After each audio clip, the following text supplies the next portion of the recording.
What up, people? Coach V, New Breed Boxing.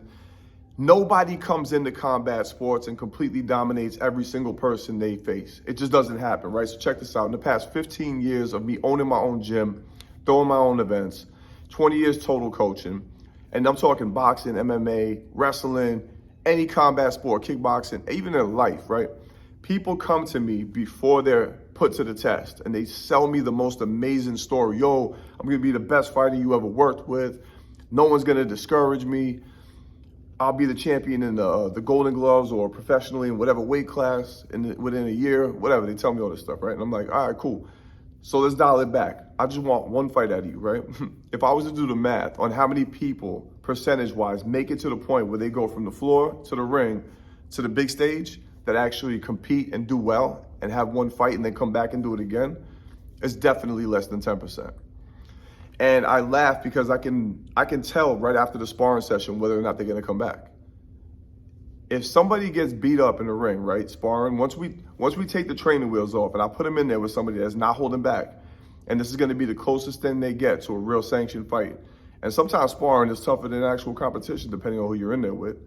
So once you get to the point where the training wheels is off and you get the brakes beat off of you, if you don't come right back, that's just what kind of character you have. And I hate this. There's nothing wrong with that. This is not an easy sport. But I'm telling you, when I see you not really hurt, you're more emotionally hurt than physically hurt. And that's all it takes to kick you out the sport of boxing.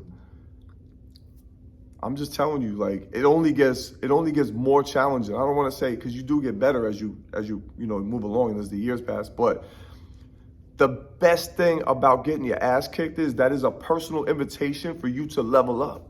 And people take the opposite route. They run away. The ones that make it are the ones that go home, take a long, hard look in the mirror. And I always recommend recording every sparring session, even your training if you can. But you should always record every sparring session and every fight that you have. Anytime you face another man competitively in combat sports, you should record it and study it like a professor. That's gonna tell you everything you need to know about what you got to improve. If you see the video where you got your ass kicked and you slow down, you pause it when you get hit, look for the mistakes, right? And you get mad and you can't wait to get back in the gym, there's hope for you. You're gonna be somebody.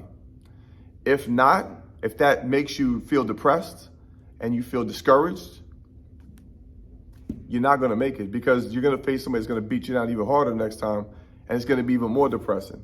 So again, if you get your ass kicked and you immediately want to run back to the gym to redeem yourself, to me, that is all I need. And you're trainable. That's it. You know what I'm saying? So when I see guys pretend like they got injuries they don't got, like you see it, guys get hit with a decent shot or whatever, and it's their ego that's hurt. They start stumbling around, acting like they're dizzy or whatever, not even close to being concussed or any kind of, physical impairment. It's not even that. It's just them breaking down emotionally, looking for a way out. You know what I'm saying?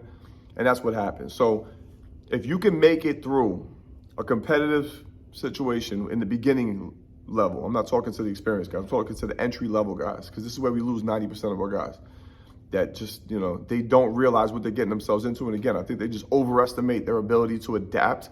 If you cannot adapt and you don't want to come back and redeem yourself, this definitely ain't for you.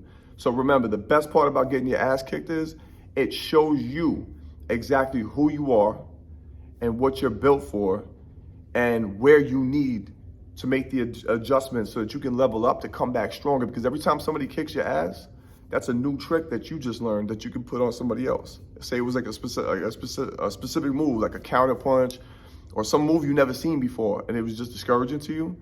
You should let that resonate and burn in your memory. Like, yo, next time I get in there with somebody like that doesn't know that move, I'm gonna do that to them. And it's kind of like, you're inheriting your opponent's skills, you know what I mean? And then when you get back in there with that same opponent, you'll know what's coming. And, depending on what their skill set is, they might have another trick up their sleeve. So it's a learning experience. And it's the best experience there is. Getting your ass kicked is the best thing that can happen to you, as long as it's within reason, not like, hospitalized. But if you're talking about a little beating and you're catching some shots, learn the lesson. It's not a loss, it's a lesson.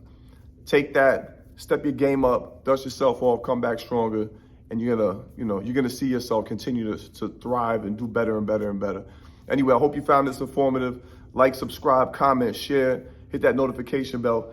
Link in the description. New online courses out now. Till the next time, we out of here. Out.